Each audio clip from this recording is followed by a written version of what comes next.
are such a genuine gem. Thank you for clicking on my video. I'm Brooke Makenna, but today's case is about a Harry Potter star who was murdered after filming the movies.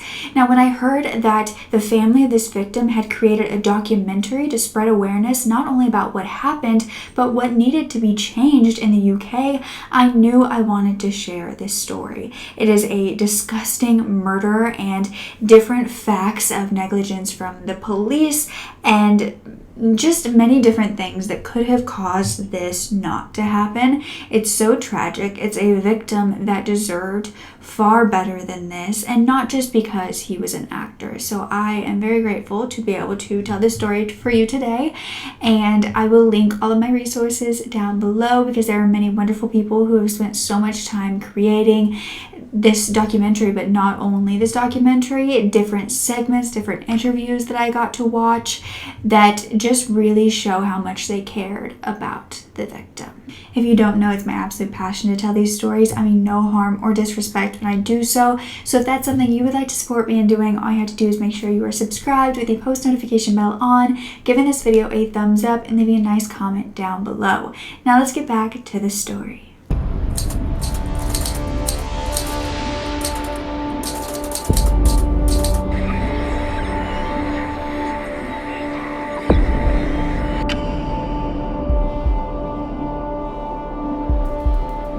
So it was actually 2008 in the United Kingdom, and Robert Knox was an 18-year-old in the prime of his life. He had lived in London at this time and worked as a professional actor. He had come from a very close family with parents Colin and Sally, as well as his younger brother, who was 16-year-old Jamie. He was quite a shy and quiet boy, especially when he was much younger, but he was slowly coming more out of his shell, especially when he was with his brother Jamie. They were inseparable, and they would do everything together, and it wasn't like they wouldn't fight. They were mischievous brothers who would, get on after one another, and they would fight, but in the end, they were best friends. They had found a best friend in one another, one that they would do anything for.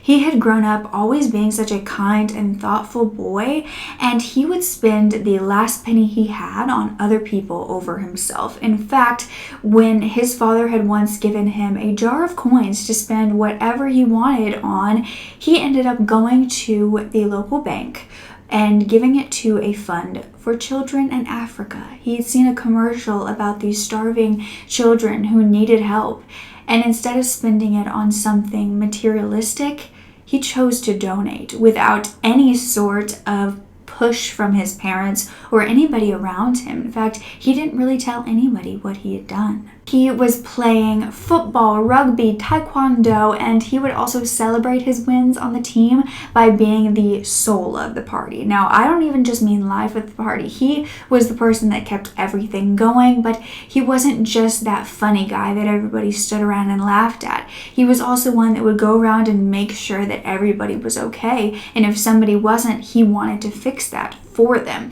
There wasn't a soul that could not talk to Robert. He was so kind to everybody because he hadn't always been able to be like that. In fact, when he was younger, he was bullied a lot because of his weight, and they would make fun of him. They would push him down. They would throw soda and water on him, and they would beat him.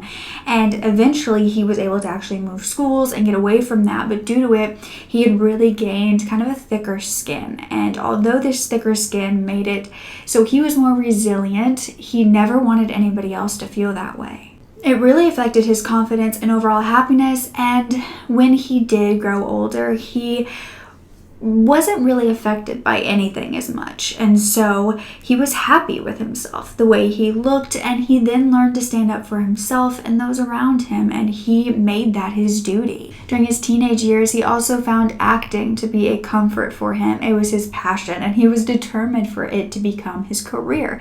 And little did he know, he had really wanted that since he was little. He and Jamie would often dress up, and they would even put makeup on sometimes if they were playing women, and they would start acting like the people they knew on camera with their family. They would show off, and he went into every scene, even as a little kid, full force, and was just so excited. And so when he started going into actual acting and taking auditions, going to classes, he used that same enthusiasm as he once had as a child. It had never left him.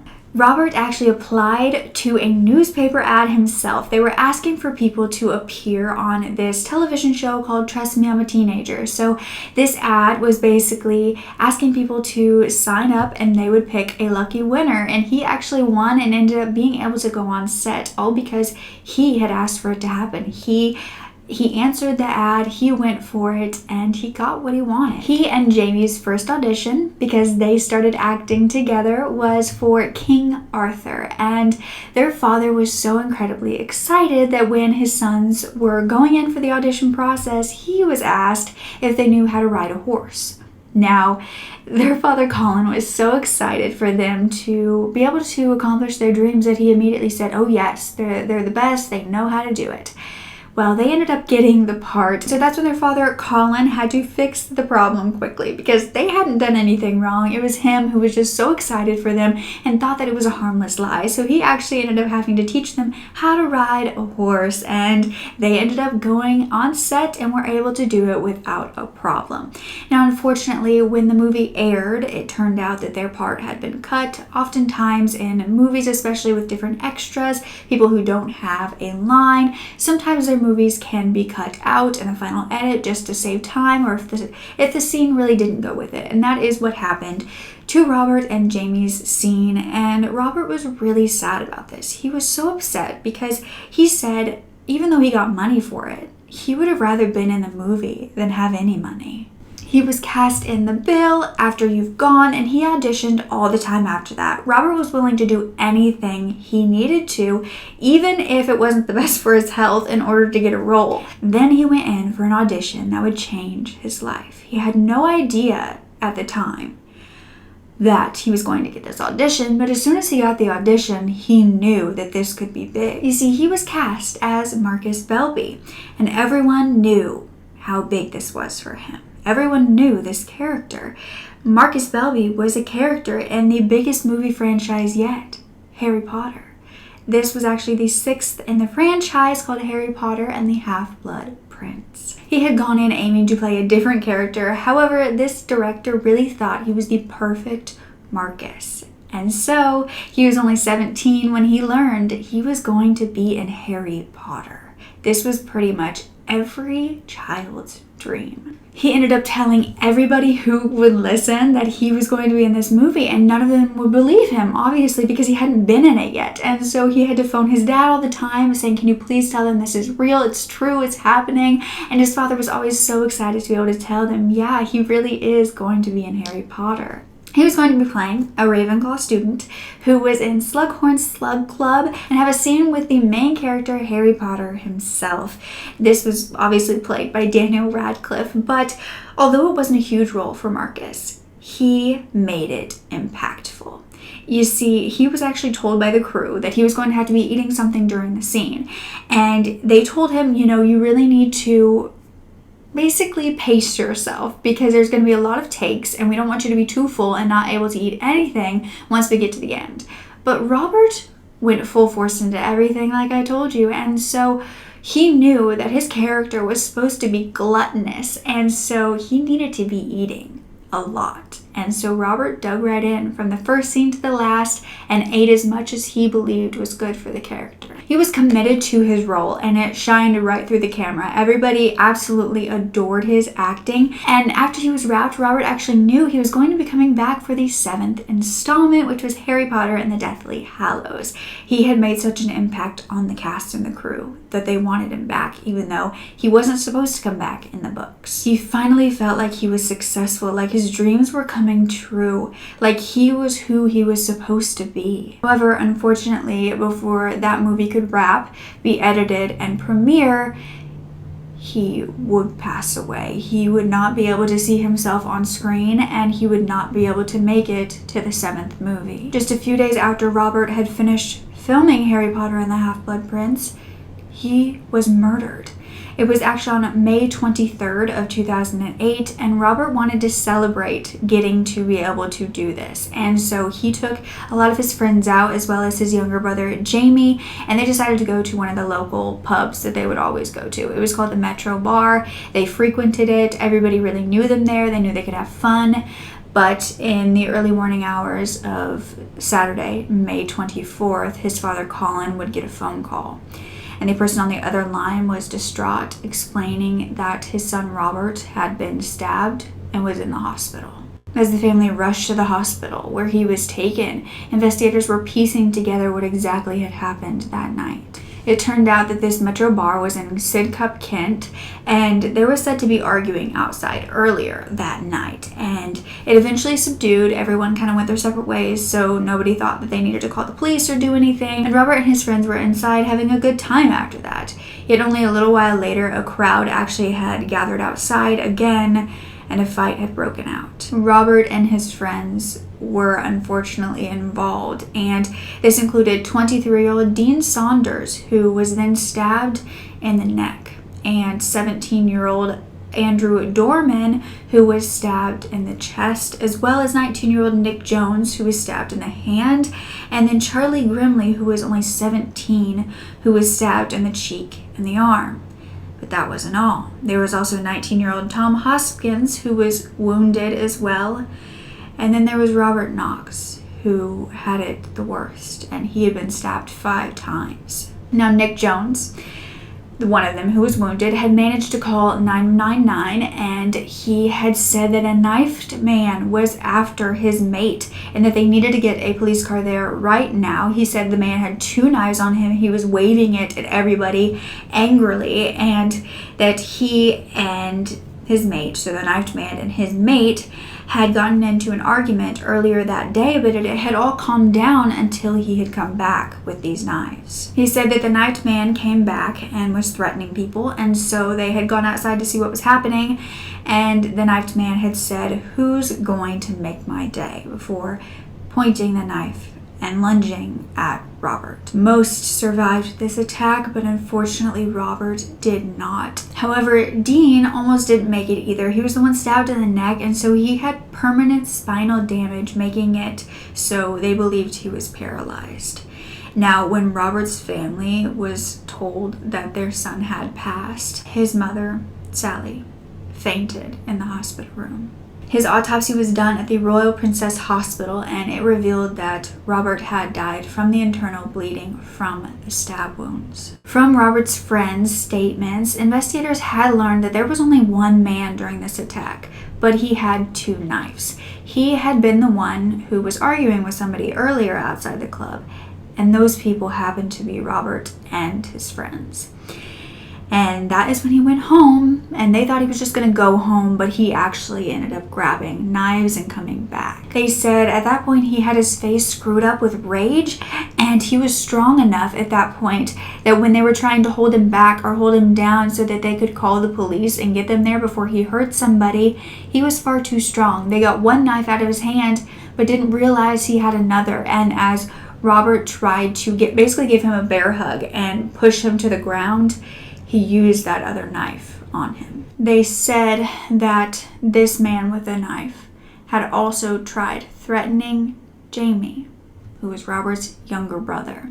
And after that happened, Robert went into protective mode and was so adamant about keeping his brother safe. No one was surprised to hear that Robert had done this for Jamie. He would have done that for so many people, but especially his brother. Once this news was revealed to the public, everyone who knew and loved Harry Potter were devastated, yet they didn't even really know Robert personally, and his family were the true people who were suffering. But many people did lay flowers and balloons, things like that, at the place where he had been attacked. And there was even a letter that said, "The flowers will die, the sun will set. You are someone I will never forget." This was a shock to the whole community that so many of these men could be attacked and injured like this against one man. But the truth of the matter was, knife violence is horrific and can cause so much more injury than just hands, because all of these men went into a fight with their hands. They went in protecting one another, and this man took it a step further. This man was 21-year-old Carl Bishop. He had studied mechanics before leaving school altogether when he was 15. He was then working as a window cleaner, and then at the time of the murder, he had actually been laid off for that and was just known to smoke and drink and do nothing but walk around with knives. His father came forward at this time saying that his son was lucky he didn't kill all of them, and that this wasn't just an attack, it was a frenzy, and his son needed real psychiatric help because he was out of control. Now, right before Robert's funeral, his friends went forward to his family and said, Robert often talked about what he would want in death. He often talked about life. He was so positive. But he also talked about death, and he said what he would want at a funeral. And so they told him, he actually said he didn't want anyone to wear black to his funeral. He wanted everyone to wear these bright colors. He wanted Krispy Kreme donuts so everybody could eat them while they were there. He wanted to be in a white hearse instead of a black one, and he just wanted people to be happy and not cry over him. And so that's exactly what his family did. Now, Warner Brothers, the company that obviously helped with the Harry Potter movies, actually came forward with a statement upon hearing this, and they said, "We are all shocked and saddened by the news, and our sympathies are with his family." And then at the premiere of Harry Potter and the Half-Blood Prince, the movie that Robert was going to begin his true first glimpse of stardom, his family was actually invited to the premiere, and they got to see him on screen and doing what he absolutely loved. But they also got to see so many of the cast and crew wearing these white bracelets that were for him and against knife violence. Emma Watson even talked about it in interviews that she was wearing it for Robert. Exactly. Now, I'd like to say about the little white band that you're wearing. Yes. If you could just explain what that's for.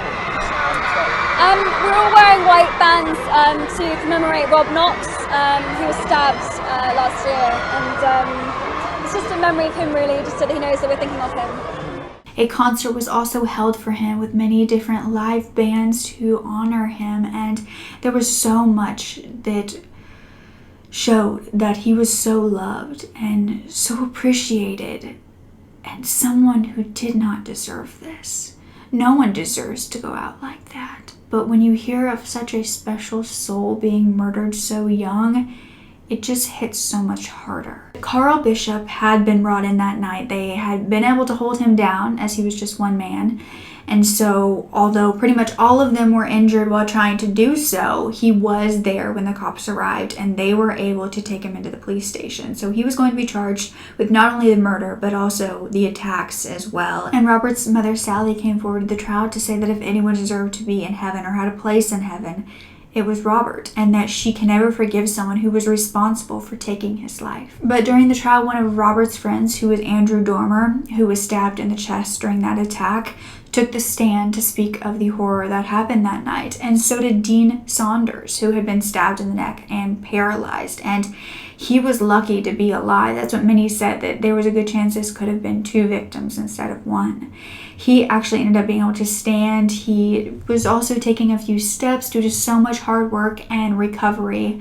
And thankfully, it appears as though he is doing much better. But Jamie then testified on the stand that before the fight started with all of them, Carl had come to him with the knives, saying, "Do you want some?" while pointing it at him. And Jamie ran to basically get Robert and his friends for help because he was young. He didn't know what to do. He was terrified. Jamie said, though, that Carl seemed almost possessed. He had a smug expression on his face and a slight smile, and that terrified him more than anything. It was then also revealed that Robert and his friends had had an argument a week prior with Carl Bishop over a mobile phone. Nobody really knows exactly why, but they just kind of bickered with him, and this was obviously a man who liked chaos, and Robert was one who was always going to stand up to the bullies. Carl ended up limping away from that fight, saying someone was going to die. He was throwing out arguments. He was saying that they didn't know who they were messing with, but everybody thought that he was just all words. Now at this point, Carl himself took the stand, and he said that he was an angry child with a lot of issues and that he had to go to anger management courses. Turned out he would have these violent outbursts or rages as a child that scared everybody, and he was getting in trouble not only by his parents, by the police by the time he was like 14. He was eventually expelled from school as well. But he went on to say that the only reason that he attacked these boys was because they attacked him first, and it was in self-defense. He then pled not guilty. He showed zero remorse, and then he refused to come up from his cell while the victims' families were giving impact statements. When he was in the courtroom, he would say things like, "Take me to the effing Belmarsh. I'm going down anyway. Just take me there now. I don't mind. I get gym every day, meals. Just take me there." Colin, Robert and Jamie's father, said he was disgusted with how he acted, that he had no morals or values, and they believed he had this disturbed mind and that there was just something in him that was evil. Carl was then given 20 years for murder and 11 more years for the attacks, and he was smiling during the sentencing, even starting to giggle. The judge said that his lack of regret, let alone remorse, was absolutely chilling. He also mentioned that Carl didn't get an extra sentence because Rob was well known, that this case would have been just as serious and just as tragic if the murder victim was just another 18-year-old who was only known by his family and friends. Which I thought was a beautiful thing to stick in there, that yes, Robert was special, but it wasn't just because he was an actor, it was because he was a human being. But it turned out this wasn't the first time Carl Bishop had been under investigation for a knife attack. You see, he was a suspect in a robbery at knife point just a month prior to the murder. But he had yet to be arrested, and his case file was just kind of placed to the side. Nobody went and arrested him. The mother of the victim even named him and said, "Please do something." Nothing was done.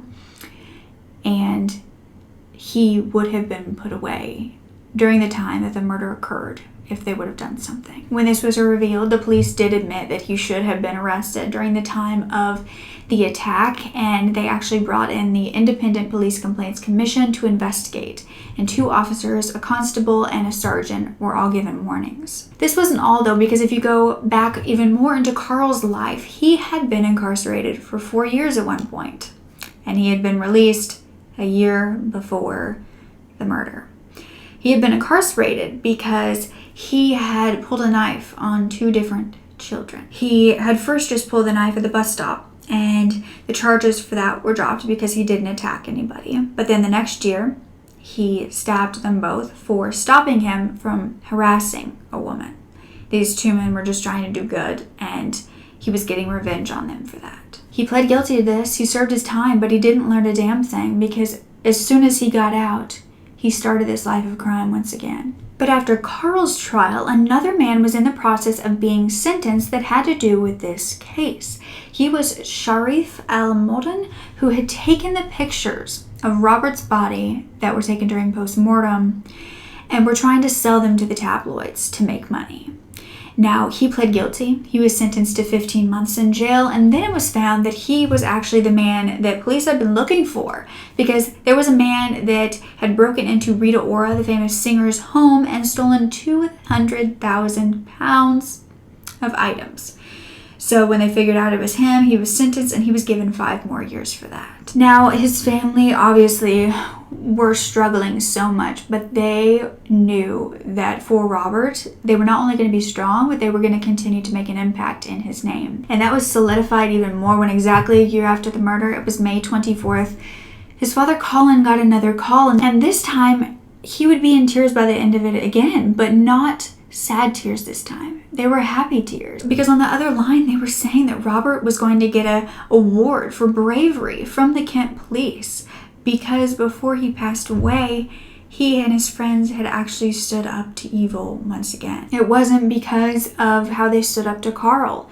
It was because at a store that they were all at just randomly one day, they were at Mark and Spencer's in a mall one day, and there was this woman who was being harassed and abused, and she, I believe, had some markings on her face. And this was done by 2 men. And so Robert and his friends immediately ran after these men, ran out of the store, out of the parking lot, and into this wooded area near the mall. And that is when they kind of hovered around these 2 men, and they made sure that they were caught and taken to the police. They didn't have to even insert themselves. There was a security guard on duty who was doing his best to get there. And they didn't care. They wanted to make sure these men were caught because it was the right thing to do. Robert was more than an actor. He was a true hero. He not only had a beautiful spirit, but he had a kind heart. He was someone who everyone should look up to. Now, due to this documentary not yet being ready to be, given to the masses, there have been a few podcasts who have worked with certain people in the documentary and have gotten some information from them. So I do want to shout them out. They will always be linked down below. They are podcasts: True Crime Fix, Lady Justice, and Student's Verdict. They all went into depth with this case with interviews, and they were wonderful sources. So of course, please go and listen to them too.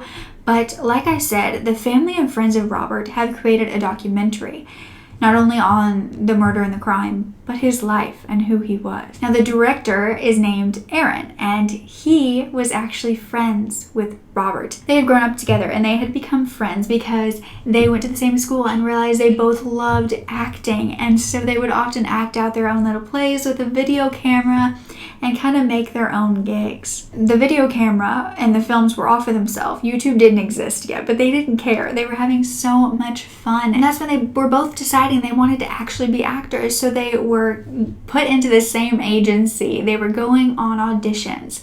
And eventually, Aaron, Robert's friend, decided he actually wanted to be behind the camera. He liked the filmmaking, so he was going to school at that time while Robert was getting more and more auditions and was having so much fun with that. He was having so much fun with the behind the scenes. So Aaron decided to use his knowledge and help raise awareness about what happened and what continues to happen for Robert. And I think that is just such a beautiful thing. And this documentary, like I said, it's still in the finishing stages, but I cannot wait to watch it. And I will definitely share it with you all when it does come out.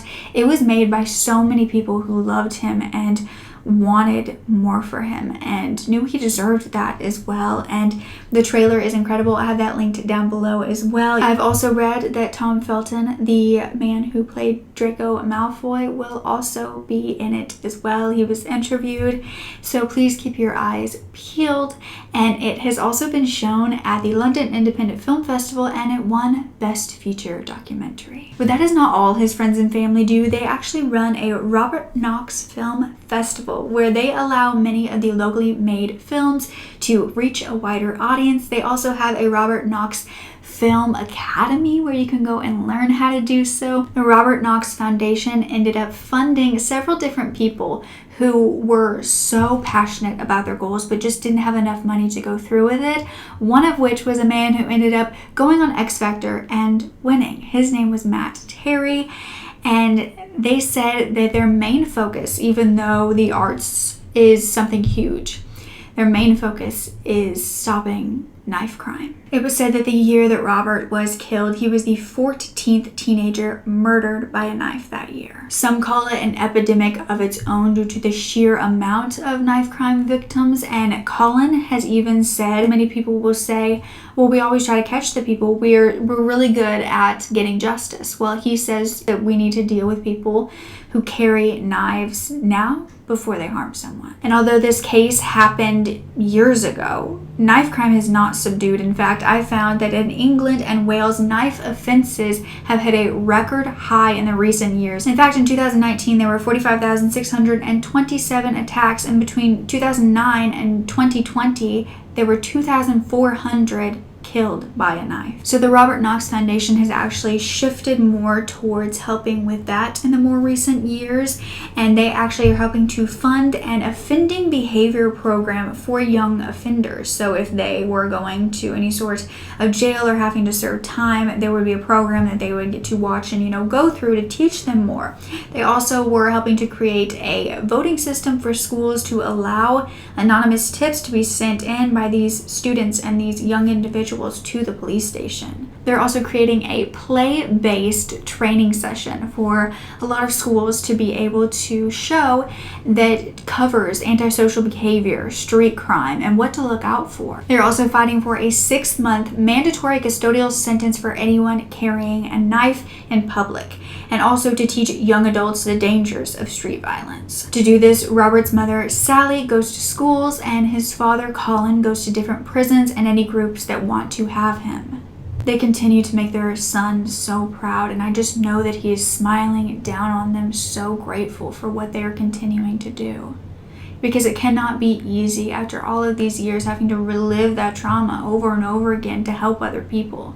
But the people who can do that, the people who can fight for a better world because of their trauma, have my respect completely. Colin has said just this last year that new measures are needed to change this, that what people are doing now is not helping. It's not fixing anything, because it's not a punishment to keep these knives away from people. It's prevention. It's stopping more from being killed. He said that he cries every night for his son, and he tells him that he loves him, and that it's not just that one victim who died who is affected by knife violence. It's everybody who was surrounding them before they passed. Everybody who is going to always remember them and what happened. And it's a ripple effect of so many people who are going to have that trauma within them for the rest of their life, that longing, that loss, that hole. I will leave the link to the Rob Knox Foundation below. Please support however you can. I could not find any sort of donation button, so I assume that they are kind of more of a charity that's just maybe funded in other ways and not by the public. If you know of a way to fund them, please let me know down below, because I would love to help. I would love to spread that link. But I did find another link for a knife violence charity that prevents, of course, knife violence, but especially for youths. It is called Lives Not Knives, and it is actually run by youth members, and they want to aim to prevent knife crime, serious youth violence, and they do so by hosting different mentoring programs, different shows across the whole United Kingdom, and also a summer camp where many can go. And they want to engage, educate, and empower those who don't learn about this stuff from their parents, who maybe come from a different background or don't really understand the implications of what a knife can do. Maybe they really do feel scared and it's for protection. Well, still, maybe they don't know exactly what can happen if they use that in the wrong ways. Protection is one thing, but to use it when you want to win a fight is a completely different thing. And I think it's really good to be teaching so young so that they know just how much you can change people's lives just by what you're holding in your hand. I had not heard that knife violence was so horrific in the UK. I think it's almost as horrific as gun violence is here in the United States. And by no means am I saying don't ever carry a knife for protection, but just make sure you're using knives wisely. Make sure that you never mean to harm someone if you are not in a dangerous situation yourself. You just never know how quickly a life can be taken, and the blood will be on your hands.